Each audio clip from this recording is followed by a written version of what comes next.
Bienvenidos a otro audiolibro más en Feliz Víctima a los Libros. Soy Florencia y los guiaré a través de este impresionante viaje entre las páginas de uno de los relatos de horror de Howard Lovecraft. Lo innombrable.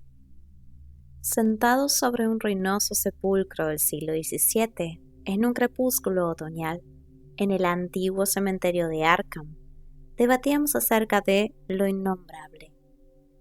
Observando el tronco de un inmenso sauce del cementerio que había aplastado la antigua y casi ilegible lápida, yo realicé una apreciación fabulosa sobre los nutrientes fantasmales e indescriptibles con que sus poderosas raíces indudablemente se alimentarían a través de aquel terreno antiquísimo y horroroso. Pero mi amigo me fustigó diciéndome que eran boberías, puesto que, como los entierros habían dejado de realizarse hacía más de un siglo, el árbol debería nutrirse con las sustancias habituales. Por otro lado, agregó que aquella perpetua costumbre mía de hablar de lo indescriptible y lo innombrable constituían un recurso infantil que se correspondía con mi ínfimo nivel de escritor. Yo solía dar fin a mis narraciones con suspiros o murmullos que helaban la valentía y las destrezas de mis protagonistas, robándoles las palabras y los recuerdos a la hora de relatar sus experiencias.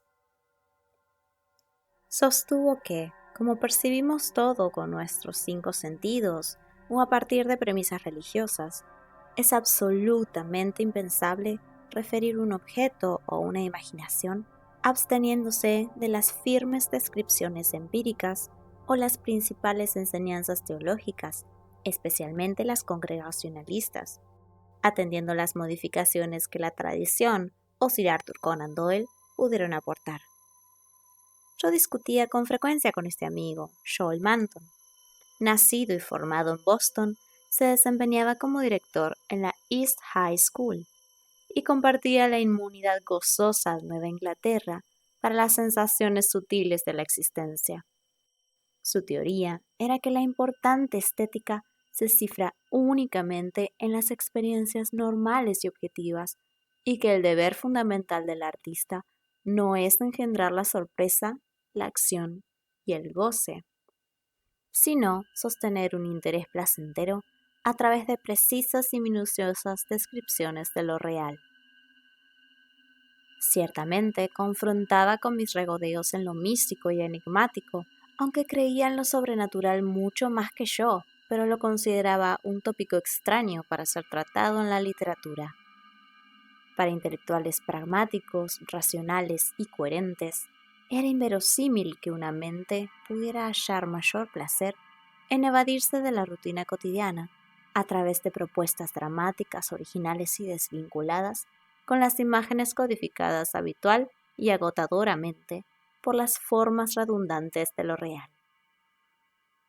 Todas las cuestiones y las sensaciones, desde su perspectiva, poseían niveles, rasgos, causas y consecuencias mensurables, y a pesar de que intuía de que la percepción con frecuencia capta imágenes, sensaciones de un carácter no tan geométrico, maleable y definible, se sentía seguro para establecer una línea caprichosa y dejar fuera todo lo que no pudiera ser experimentado y entendido por el hombre común. Por otra parte, afirmaba que no podía existir ninguna cosa innombrable, puesto que era irracional desde su postura. Aun sabiendo que no tenía caso argumentar imaginativa y metafísicamente frente a la soberbia de un dogmático de la existencia consciente, algo en aquel sitio de nuestra discusión crepuscular me instaba a seguir debatiendo más de lo habitual. Las viejas lápidas de pizarra, los árboles seculares, las ancestrales techumbres holandesas de la antigua comarca hechizada que nos circundaba, todo confluía, incitándome a defender mis escritos, y pronto logré dirigir mi ofensiva al mismo campo de mi adversario. Ciertamente no fue difícil para mí iniciar una contraofensiva, puesto que yo conocía que Joel Manton seguía creyendo muchas supersticiones de ancianas que las personas instruidas habían desestimado hace tiempo. creencias sobre apariciones de moribundos en sitios lejanos o improntas selladas por ciertos rostros en ventanas por donde se habían reflejado mientras vivían. Sostuve que creer estos relatos de ancianas campesinas se correspondía con creer que existen en la tierra ánimas fantasmales que se desprenden de los seres como duplicados inmateriales. Denunciaba, por otro lado, la disposición de creer en hechos que estaban más allá de todos los conceptos de normalidad, de modo tal que si un muerto puede enviar su espectro visible o tangible al otro lado del mundo o a varios siglos de distancia, ¿por qué era incoherente sostener que las casas abandonadas abundan en criaturas extravagantes y sensibles, o que en los antiguos cementerios pululan cofradías de intelectos macabros y espirituales? Y teniendo en cuenta que el espíritu, para manifestarse, tal como se relata, no puede someterse a la legalidad de la materia, ¿por qué sería inadecuado pensar que los muertos sobreviven intelectualmente, en formas o en un vacío de formas, que para los humanos son completa y macabramente innombrables? Garanticé impetuosamente a mi amigo que cuando el sentido común se ocupa de estas cuestiones, deviene una absoluta carencia de imaginación y elasticidad mental. Ninguno de nosotros quería abandonar la discusión, a pesar de que había comenzado a oscurecer. Mis argumentos no habían inmutado a Manton, y estaba anhelante por impugnarlos con esa confianza en sus propias convicciones que le habían proporcionado tantos éxitos como profesor. Por otro lado, yo me sentía bastante firme en mi campo como para temer un fracaso. La noche sobrevino y algunas luces resplandecieron lívidamente en ciertas ventanas lejanas. No obstante, permanecimos allí. Nuestra silla, una tumba, era muy confortable, y yo estaba seguro de que a mi incrédulo amigo no lo perturbaba la antigua hendidura que se abría detrás de nosotros en la vieja lápida, empujada por las raíces, ni la absoluta lobreguez que producía la casona del siglo XVII abandonada y en ruinas que mediaba entre nosotros y la calle con faroles. Disertábamos acerca de lo innombrable allí, sentados entre tinieblas sobre la tumba agrietada y cercanos a la casona desierta. Y cuando mi amigo dejó de hablarme con sorna, le referí que existía una evidencia macabra detrás de una de mis narraciones, de la que él se había reído con más ímpetu. El cuento se llamaba La ventana del altillo y había sido publicada en Whispers en el número de enero de 1922. La revista había sido retirada de los kioscos en el sur y las playas del Pacífico por las pusilánimes reticencias de los asustadizos. Sin embargo, en Nueva Inglaterra no causó ningún efecto, y los lectores acogieron indiferentemente mis extrañezas. Pensaron que era inconcebible que alguien se atemorizase por aquella criatura biológicamente irreal. Se trataba solamente de otra superstición, de otra mitología que Cotton Mather había hecho lo bastante verosímil para incluirla en su desorganizada Magnalia Christi americana, y su inverificabilidad era tal que ni siquiera había osado indicar el nombre de la localidad donde había tenido lugar la desgracia. Y respecto de la prolongación que se había hecho sobre la ínfima anotación del viejo místico, era absolutamente irreal y propia de un literatucho fabulador insensato. Mather había escrito que una criatura de aquellas características había sido engendrada, pero nadie, excepto un charlatán, podía afirmar que había crecido y se hubiese asomado a las ventanas por las noches y viviera oculta su materia y su espíritu en el altillo de una casona, hasta que finalmente alguien lo descubrió siglos después en la ventana, aunque no fue capaz de describir lo que encaneció sus cabellos. Todo aquello era solo una vulgaridad desvergonzada, algo que continuamente también repetía mi amigo Manton. Le comenté entonces lo que había descubierto en un viejo diario escrito entre 1706 y 1723, hallado entre los papeles de mi familia que se encontraba a menos de 1 milla de donde estábamos sentados. Le hablé de aquello y de la autenticidad irrebatible de las heridas indelebles que mi ancestro tenía en el pecho y en la espalda y que describía en aquel diario. Le conté los miedos que acechaban a los aldeanos del lugar y acerca de las historias seculares que murmuraban de generación en generación, y también sobre la realidad de la demencia de un niño que en 1793 entró en una casa deshabitada para investigar unos rastros que existían allí, según comentarios. Indudablemente, se trataba de una criatura inverosímil. No es raro que los historiadores tiemblen al estudiar el período puritano de Massachusetts. Se sabe muy poco sobre lo que ocurrió más allá de los datos superficiales, pero la verdad frecuentemente emerge en forma macabra con burbujas pútridas. La aversión a la brujería echa cierta luz acerca de lo que ocurría en las retorcidas mentes de esos hombres. No obstante, eso también constituye una pequeñez. No existía la belleza ni la libertad tal como puede inferirse de los vestigios arquitectónicos y de las prédicas ponzoñosas de los estrictos religiosos. Y dentro de este oxidado contenedor hervían ávidos lo diabólico, lo perverso y lo macabro. Aquello era ciertamente una celebración a lo innombrable. Cotton Mather es explícito en sus maldiciones, proferidas en el demoníaco 6º libro, el cual nadie debería leer por la noche. Tan rígido como un profeta judío y con sentencias lacónicas, escribe, como nadie hasta entonces, acerca de una bestia que engendró a una criatura superior a las bestias, pero inferior al hombre. Una criatura con un ojo mancillado y también acerca del vehemente ebrio que ahorcaron por tener también un ojo en esas condiciones. Él habla de todo esto, aunque no se atreve a relatar lo que ocurrió luego. Tal vez nunca lo supo, o quizás sí, pero resolvió no contarlo. Hubo quienes lo supieron, aunque nunca dijeron nada. Tampoco existió una versión oficial acerca de por qué se hablaba con espanto de un cerrojo que existía al pie de la escalera de cierto altillo, donde vivía un viejo huraño entristecido y enfermo, que una vez había osado levantar la losa de cierta tumba desconocida, sobre la que existen numerosas historias, capaces de petrificar el torrente sanguíneo de cualquiera. Todo aquello estaba escrito en el diario secular que hallé. Las referencias misteriosas y las murmuraciones acerca de criaturas con un ojo mancillado que se asomaban en la noche por las ventanas o vagaban por llanuras inhóspitas cercanas a los bosques.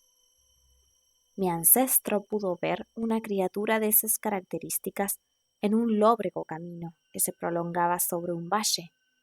Ella le infligió indicios de cuernos en el pecho y de garras en la espalda, pero cuando buscaron sus huellas en la tierra, encontraron vestigios de pezuñas y garras levemente antropomórficas. Cierta vez, un emisario postal relató, y muchos dieron crédito a sus palabras, que había visto bajo la luz lunar a una criatura espeluznante que corría dando grandes saltos por Meadow Hill. Por cierto, se había difundido una historia muy extravagante luego de que una noche de 1710, el viejo huraño y enfermo fue sepultado en una tumba que había detrás de su propia casa, cercana a una lápida de inscripción ilegible. Nadie se atrevió a abrir la puerta por la que se accedía a la escalera del altillo, sino que dejaron la casa tal como estaba, espeluznante y deshabitada. Si se oían estridencias dentro de la casa, la gente susurraba y temblaba, esperando que el cerrojo de la puerta del altillo fuera lo suficientemente fuerte. Pero esta esperanza se vio frustrada más tarde, cuando la desgracia aquejó a la parroquia y no dejó allí ni una sola persona viva o completa. Las leyendas van adquiriendo con el paso de los años un matiz fantasmal, pero sospecho que aquella criatura debió morir si se trataba de un ser vivo. Su recuerdo aún es estremecedor, tanto más porque fue velado. Mi amigo Manton se había quedado callado durante mi exposición, y pude notar que mis historias lo habían impresionado. Cuando terminé, no se burló, y me inquirió seriamente acerca del niño que había enloquecido en 1793, y que, al parecer, era el protagonista principal de mi relato. Le respondí que aquel niño había ido, seguramente, a aquella casona hechizada y deshabitada, impelido por su curiosidad, y creyendo que las ventanas guardaban la impronta de quienes se habían acomodado junto a ellas. El niño luego se había dirigido a inspeccionar las ventanas del ominoso altillo por los dichos sobre criaturas que se habían asomado por allí, y volvió luego entre alaridos desesperados. Cuando mi respuesta acabó, Manton estaba reflexivo, pero paulatinamente recuperó su postura analítica. Aceptó que, tal vez, hubiera existido una monstruosidad macabra, pero enfatizó que ni aun la morbosidad más absurda debe ser innombrable o imposible de mensurar científicamente. Me sentí conmovido por su lucidez y perseverancia, pero agregué nuevos datos que había recopilado entre la gente anciana.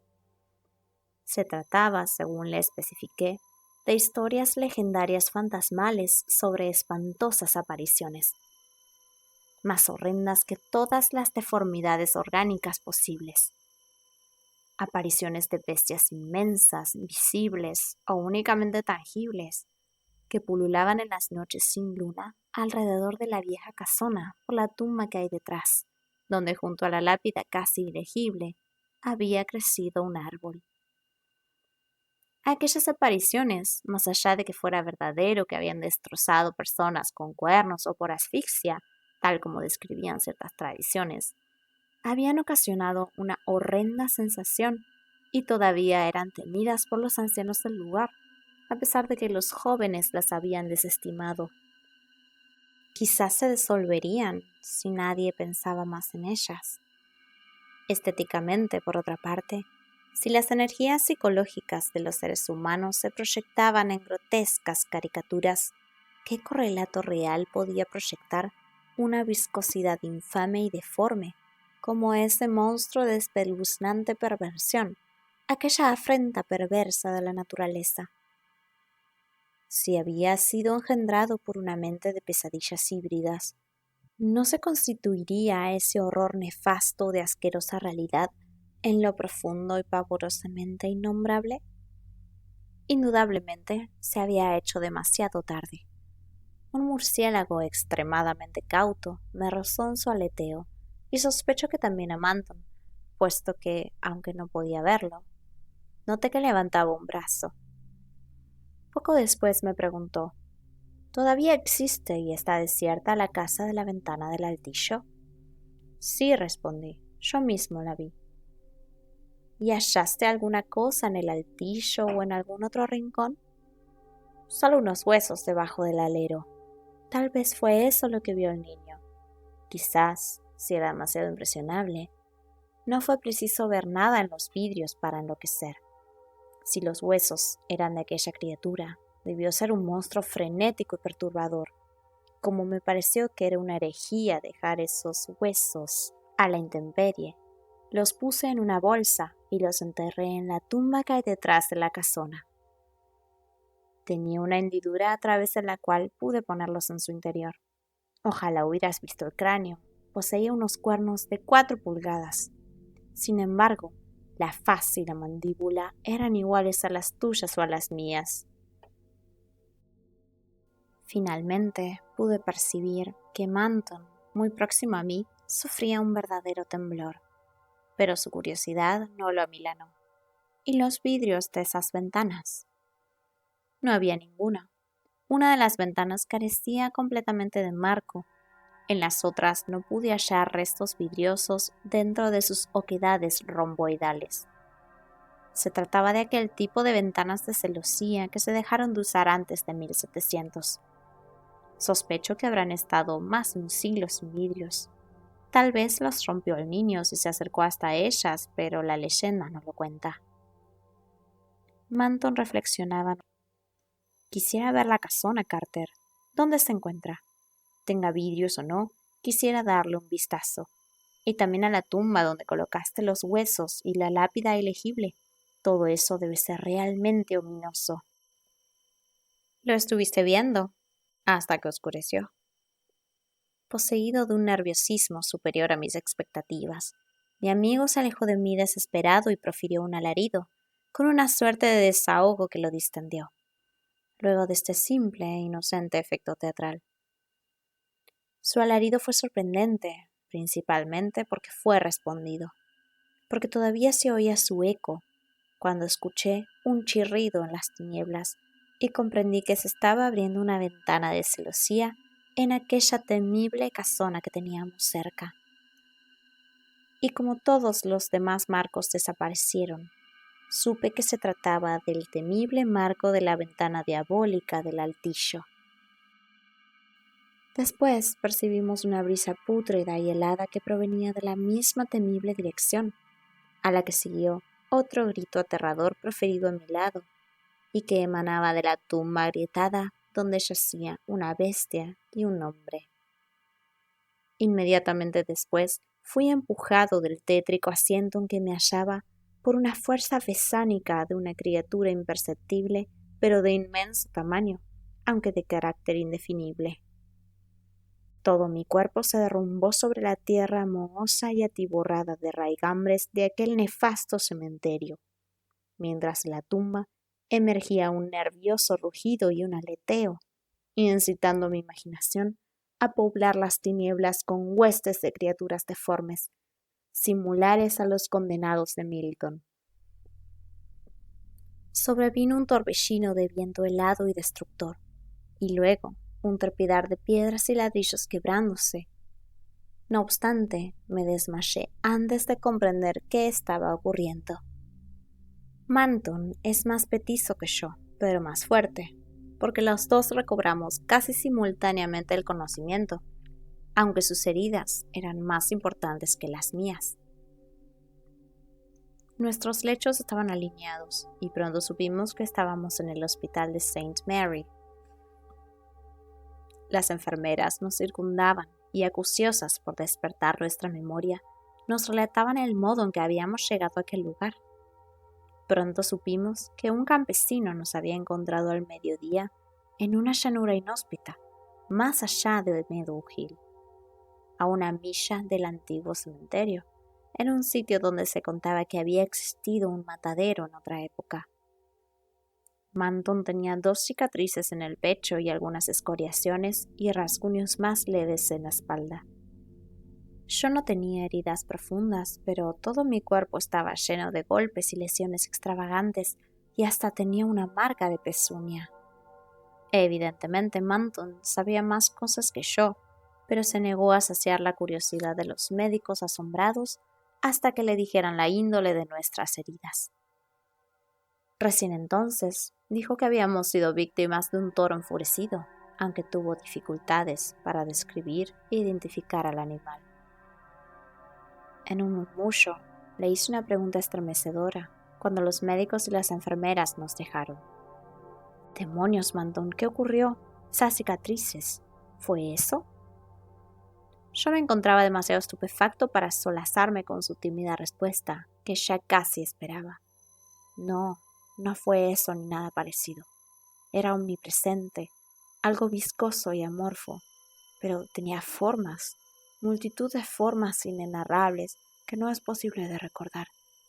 Tenía ojos, uno mancillado. Era el vacío, el maelstrom, la aberración suprema. Oh, Carter, era lo innombrable. Si quieres seguir viendo este tipo de audiolibros en YouTube, apóyame con un me gusta y suscríbete, que me ayudaría muchísimo. Seguinos también en Instagram, donde subimos contenido diario relacionado, sorteos y libros recomendados. Si te ha gustado y no puedes esperar a escuchar otros audiolibros, Aprieta la campanita, así YouTube te avisa cuando subo los próximos videos. Y me despido de ustedes, buscadores de buenas historias. Hasta la próxima.